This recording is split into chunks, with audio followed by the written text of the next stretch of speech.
If heartbreak had a sound, it would be the slam of her apartment door that night.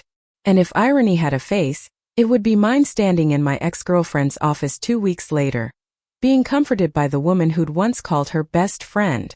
My name is Clara Evans, 28, a photojournalist who's seen war zones look less chaotic than my love life. 3 months ago, I thought I'd found peace with Lydia Shaw, a brilliant marketing executive with a laugh that could melt steel. We'd built something fragile but real until I caught her in a lie so intimate it cracked the floor beneath us. Lydia had been sleeping with one of her clients, and somehow I wasn't even angry. Not at first. Just hollow. The kind of emptiness that makes you forget your own name when you stare in the mirror. But life, with its twisted sense of humor, doesn't end where you think it should. Because 1 week after Lydia moved out, I got a text from her coworker Elena Pierce. "Hey Clara. I know this is awkward, but I wanted to check on you. Lydia's been, well, Lydia. And I thought maybe you could use some company. Coffee. No strings." First I ignored it. I didn't need pity from the woman who'd sat beside Lydia in countless meetings, probably listening to her gush about me before the betrayal. But Elena didn't give up. A few days later, she showed up at my apartment soaked from the rain, holding a takeout bag and a bottle of cheap red wine. "I figured misery loves carbs," she said with a crooked grin. And just like that, she broke through. Elena wasn't like Lydia. Where Lydia was fire, impulsive, ambitious, sometimes cruel in her honesty, Elena was water. She moved through the world with quiet resilience, the kind of person who listened more than she spoke. Her humor was dry, her smile disarming, and her eyes. God, those eyes. They didn't just look at you, they read you. We started seeing each other almost by accident. First it was just friends, then just dinner. And before I knew it, she was staying the night not for sex but for silence. For the kind of comfort you can only find when someone understands your pain without trying to fix it. Still, every time she touched me I felt guilty. I'd close my eyes and see Lydia, her sharp tongue, her perfume lingering like a ghost, her promises echoing in my head. I wasn't ready to love again, but Elena never asked me to. She simply stayed. One night, about a month after we started talking, I asked her, "Why are you doing this? Why me?" She paused mid-sip of her wine, staring at the glass like it held an answer. "Because you deserve to be seen, Clara." And Lydia, she never really looked at you, did she? That hit harder than it should have. I didn't reply. I just leaned forward, resting my forehead against hers. The air between us buzzed with something unspoken, not passion, not yet, but understanding. She whispered, "You don't have to be okay tonight." And for the first time in weeks I let myself cry. The next few weeks blurred into something dangerously close to peace. We cooked together, laughed over terrible TV shows, shared stories about work. She told me about her art, the sketches she never showed anyone, her dream of quitting the corporate grind to open a studio in Brooklyn. I told her about my mother's old camera, and how Lydia once made me feel like I could see the world in color again. Elena didn't flinch. She just said softly, "Maybe it's time you saw it in your color this time." It was the gentlest rebellion I'd ever heard. But the universe, as always, wasn't done testing me. Because one morning Lydia called. "Clara, can we talk?" Her voice trembled, like she'd practiced the apology but never the sincerity. Against my better judgment, I agreed. We met at the cafe where we'd had our first date, same table, same seat, everything frozen in time except us. She looked wrecked. Makeup smudged, fingers fidgeting with her coffee cup. "I messed up," she said quietly. "And I miss you. Every damn day." I wanted to hate her. I wanted to tell her how she'd hollowed me out, how every night since she left, I'd found pieces of myself in Elena's arms instead. But instead I said nothing. "Clara, please," Lydia whispered. "You still love me. I can see it." And maybe she was right. Maybe a part of me always would. But then behind Lydia, through the glass window, I saw Elena standing on the sidewalk. She hadn't meant to be there.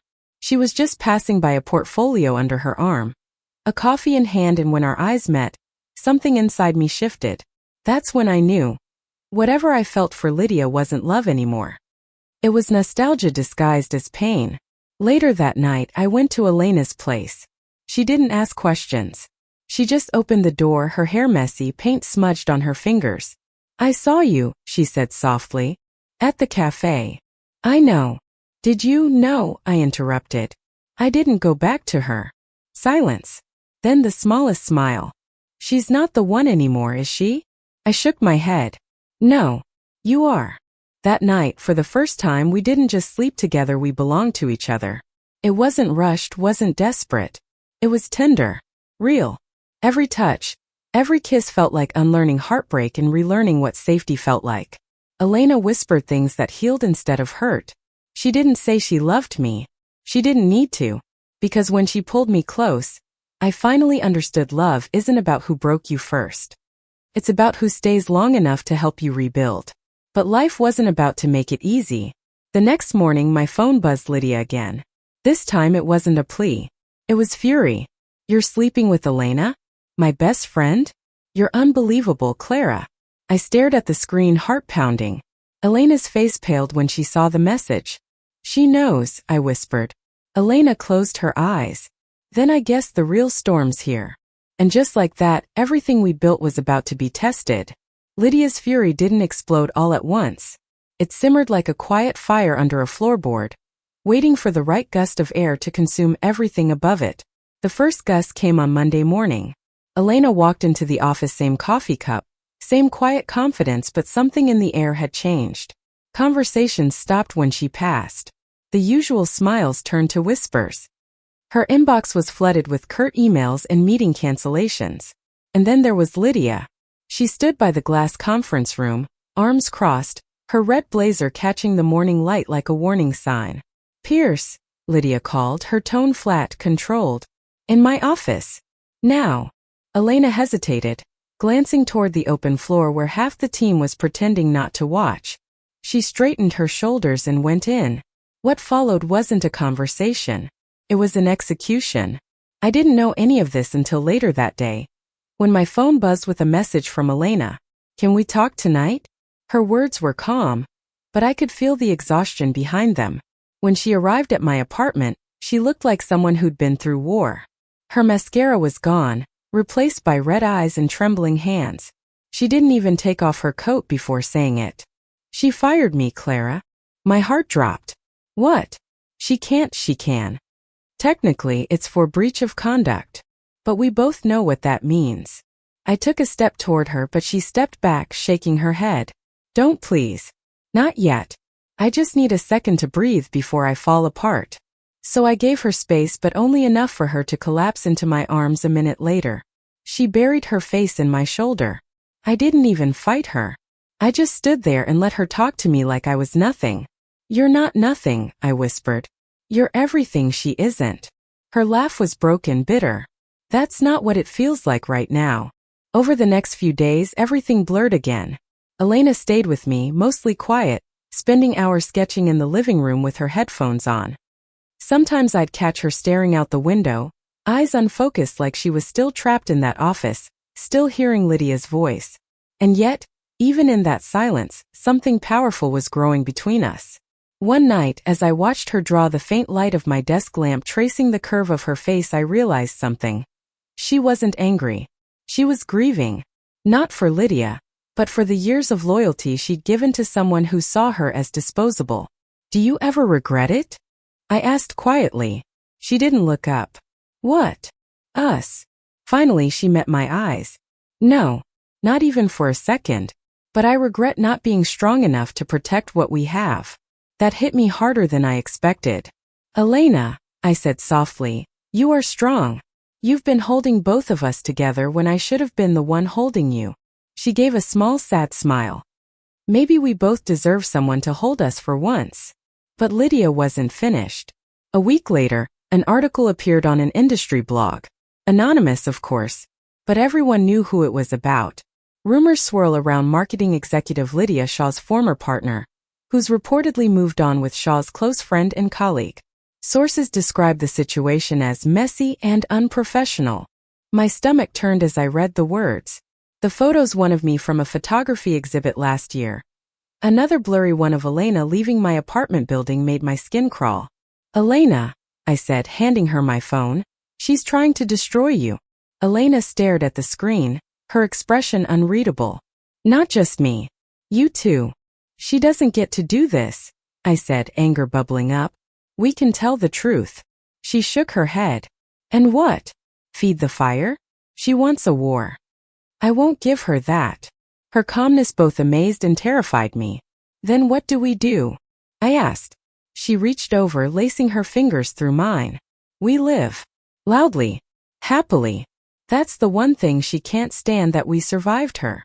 Still, surviving wasn't easy. My photojournalism assignments had slowed down, and Elena was still unemployed. Money was tight, but we made it work. Cheap takeout, thrift store furniture, laughter that always managed to find its way back between the cracks. Some nights when we lay tangled on the couch, she'd whisper, "Do you ever think about what she'd say if she saw us like this?" And I'd reply, "She already did." And she still lost. That would make her smile again. But beneath all that light, there was still a shadow of fear neither of us wanted to name. Because sometimes love born out of pain feels like a secret waiting to collapse. The breaking point came on a Sunday morning. Elena was sketching at the kitchen table, a mug of coffee beside her. I was editing photos on my laptop. The light through the window was soft, peaceful. Then my phone rang. "Unknown number," I muttered. "Don't," she said instantly. "Don't pick up." But I did. "Clara Evans?" The voice on the other end was cold, professional. "This is HR from Stratton and Cole Media. We'd like to ask a few questions regarding your relationship with one of our former employees, Ms. Elena Pierce." My heart went cold. "What? Why?" "It's a routine matter. Ms. Shaw has made a formal complaint about workplace misconduct involving you and Ms. Pierce. We'll need your statement." When I hung up, my hands were shaking. Elena stared at me. She actually did it. She's trying to ruin us. Her eyes glistened with tears, but her jaw tightened. Then let her try. The following week was a nightmare. We met with HR lawyers, endless paperwork. Every question felt like an accusation. When did the relationship begin? Did you use company property? Was there a conflict of interest? Elena stayed calm through it all. I didn't. At one point I snapped, "You're treating us like criminals for falling in love." The HR manager just gave me a pitying look. "Sometimes love crosses professional boundaries, Ms. Evans. We just have to ensure fairness." Fairness. What a cruel word. When it was over, we sat outside the office building in silence. "I'm sorry," I whispered. "For what?" "For all of it. For being the reason you lost your job. Your reputation. Everything." Elena turned to me, her gaze steady. "You think I'd trade what we have for a paycheck? You shouldn't have to choose." She smiled sadly. "Maybe love is always a choice. Maybe this time I finally chose right." I couldn't speak. I just leaned in and kissed her right there on the sidewalk in broad daylight, not caring who saw. If Lydia wanted to turn us into a scandal, then fine. We'd give her something worth whispering about. But love doesn't fix everything overnight. Elena started looking for new work, but every interview ended the same.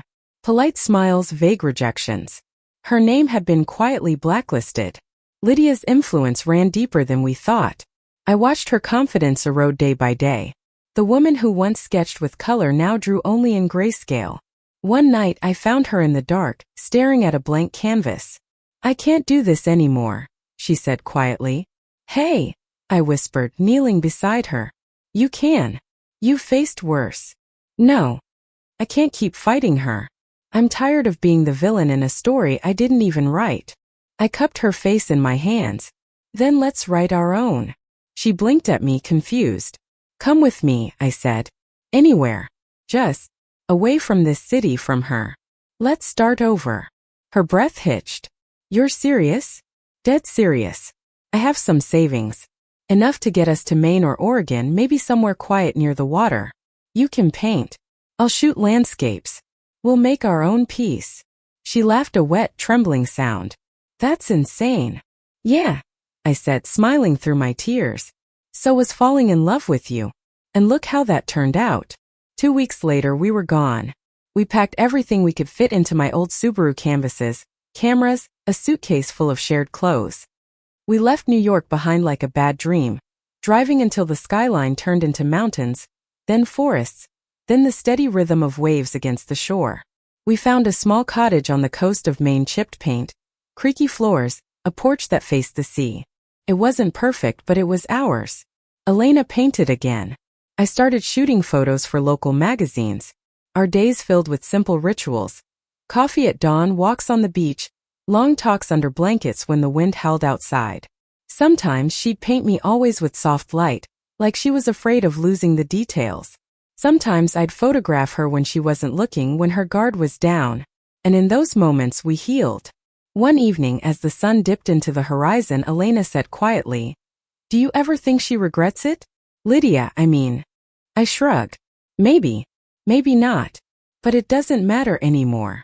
Elena looked at me, her eyes shimmering in the fading light. "You really don't hate her?" I smiled faintly. "No. I pity her. Because she'll never know what it's like to be loved like this." Elena leaned in and kissed me, slow, deep, certain. When we pulled apart, she whispered, "You saved me, Clara." I shook my head. "No. You saved me. You reminded me that love isn't supposed to break you. It's supposed to build you." And as the tide rolled in, washing away the last traces of our past, I realized something profound. Sometimes the greatest revenge isn't rage or justice. It's peace. 6 months passed. Maine had a way of softening everything, the edges of grief, the sharpness of memory, even the ghosts that used to whisper through my sleepless nights. Elena and I had built something fragile but strong, like sea glass polished by time and salt. Our days were quiet, predictable in the best ways. She painted in the mornings, I took photos in the evenings, and at night we'd fall asleep to the sound of the waves, her heartbeat steady against my back. I thought that was it. That our story had finally found its peace. But peace has a cruel sense of timing. Because one morning, as I was sipping coffee on the porch, my phone buzzed with an unknown number. I almost ignored it, but something in my gut told me to answer. "Clara Evans?" I froze. That voice. Soft, careful. Familiar in a way that made my stomach tighten. "Lydia." There was a pause. "You still recognize my voice?" "How could I forget?" "I know I'm the last person you want to hear from," she said quietly. "But I'm in Maine. I need to see you." The world seemed to tilt. "You what?" "I'm not here to fight," she added quickly. "I just need to say something. In person. Please." I should have said no. I wanted to say no. But the part of me that used to love her, the part one thought I'd buried beneath the ocean, whispered, "Hear her out." When I told Elena, she didn't say much. She just nodded slowly and said, "Do what you need to do. I trust you." That trust, those 4 simple words, meant more than any promise Lydia had ever made me. Still, when I drove into town later that afternoon, my hands were trembling. I found Lydia sitting at a small cafe by the harbor, looking nothing like the woman I'd once loved. Her hair was shorter, her eyes tired, her blazer replaced with a thick wool coat. She looked human, not the polished executive I'd known, but someone softer, smaller, stripped of armor. "Clara," she said as I sat down, "you look good." "I can't say the same," I replied, and her lips curved in a sad, self-aware smile. "I deserve that." For a while, neither of us spoke. The sounds of clinking cups and distant gulls filled the silence. Finally, Lydia sighed. "I came because I needed to apologize properly. Not through texts, not through guilt, but like this." "Go on." "I destroyed you," she said bluntly. "And I destroyed her too. Elena. The 2 people who cared about me the most. I told myself I did it because I was hurt, but that's not true. I did it because I was afraid." "Afraid of what?" She looked up, her eyes glassy. "Of being ordinary. Of not being enough. You loved me in a way I didn't know how to handle. So I tried to control it, and when I couldn't, I ruined it. I didn't expect the honesty. It was disarming." "Lydia," I said softly, "what you did wasn't just control. It was cruelty." "I know," she whispered. "And I've paid for it. I lost my job. My reputation. Everyone I thought respected me vanished when the gossip turned on me." "So you came here for forgiveness?" She shook her head. "No. I came here to tell you I'm leaving the industry. I'm moving to Chicago. I need a clean start." For a moment I saw the woman I'd fallen for, brilliant, restless, scared of her own heart. "Why tell me this?" I asked quietly. "Because you were the only person who ever saw me, really saw me. I wanted you to know I'm trying to become someone worthy of that kind of love, even if it's not yours anymore." Her voice cracked at the end. When I didn't answer right away, she laughed bitterly. "God, you must hate me." "I don't," I said honestly. "I did. For a long time. But hate takes energy and I finally ran out of that." Her shoulders slumped. "Then maybe that's mercy." I shook my head. "No. It's peace." She smiled faintly. "You found that with her, didn't you?" "Elena." I nodded. "Yeah. She's home." For a second, Lydia's expression faltered. But instead of jealousy, there was relief. "I'm glad," she said quietly. She always deserved more than the world gave her. "So did you." Before leaving, she reached into her bag and pulled out a small envelope. "I found this when I was clearing my office," she said. "It's yours." Inside was an old photo one I'd taken years ago. A candid shot of Lydia laughing, sunlight tangled in her hair, taken back when things were still good. On the back, she'd written in neat cursive, "Thank you for loving me before I knew what love was." I didn't cry, but something deep inside me softened, like the final knot of pain had finally loosened. When she stood to go, I said, "Lydia." She turned. "I hope you find what you're looking for." She smiled, eyes shining. "I already did. It just wasn't meant to stay." That night, when I returned to the cottage, Elena was on the porch, waiting. She didn't ask what happened. She didn't need to. She just looked at me, saw the peace in my face and knew. "She's gone," I said. Elena nodded. "And you?" "I'm still here." She smiled. "Good." I walked toward her, resting my forehead against hers. "You know," I whispered, "if I hadn't lost her, I never would have found you." Elena chuckled softly. "Then maybe we should send her a thank you card." I laughed, really laughed for the first time in what felt like forever. The next few weeks were quiet again. But this time the quiet wasn't heavy. It was full of music, of laughter, of the small, beautiful moments that built a life. Elena's art started to sell online, first one piece, then another, then a flood of commissions. She'd sit at her easel, humming to herself, sunlight spilling over her shoulder. One afternoon she called out, "Clara, come here." I walked over to find her holding a finished painting. It was of us sitting on the porch, wrapped in a blanket, the sea stretching endlessly behind us. The title scrawled at the bottom read, "Peace after the storm." Tears blurred my vision. "It's beautiful," I whispered. She smiled. "It's us." A month later, I got an email from a national magazine, one I dreamed of working with for years. They'd seen my coastal photography online and wanted to feature it in a spread about rebirth and renewal. When I told Elena, she jumped into my arms.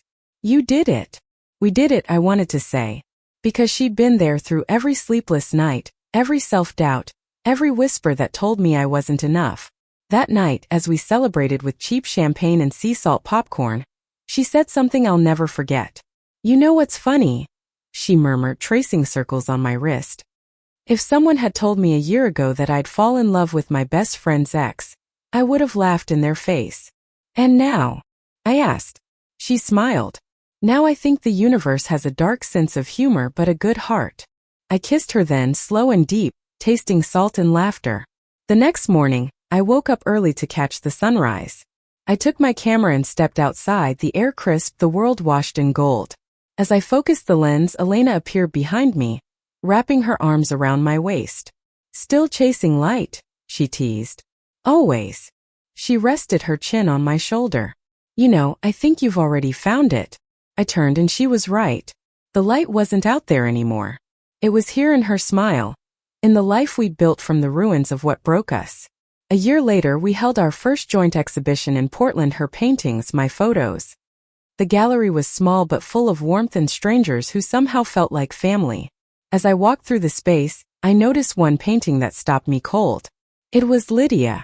Not the polished version I'd once known, but the vulnerable woman I'd seen at that cafe, tired, searching, human. Elena caught my expression and said softly, "It didn't feel right to tell our story without her in it." I nodded slowly. "You're right. She was part of it too." On the wall beneath the painting was a quote, "Some loves are meant to break us open so the right one can finally find a way in." After the show, we stepped outside into the cool night air. The city lights reflected off the harbor, The same way they had the night we first met, except this time there was no pain, no hesitation. Just us. Elena took my hand. So, what now? I smiled. Now we live. She grinned. Happily. I kissed her temple. Messily. Beautifully. Honestly. We walked down the street, hand in hand, laughter echoing through the quiet. And for the first time in years, I didn't feel like a woman defined by what she'd lost. I felt like someone who'd finally found herself in the love that stayed when everything else fell apart. Epilogue. Months later, I received a letter postmarked from Chicago. No return address, just a familiar handwriting. Inside was a short note. Clara, I saw the exhibition in an online feature. I'm proud of you. Of both of you. Thank you for forgiving me even if you never said it aloud. I've started painting too. Maybe peace is contagious. Lydia. I smiled. Then I handed the letter to Elena, who read it quietly and said, maybe the world's finally healing. I nodded.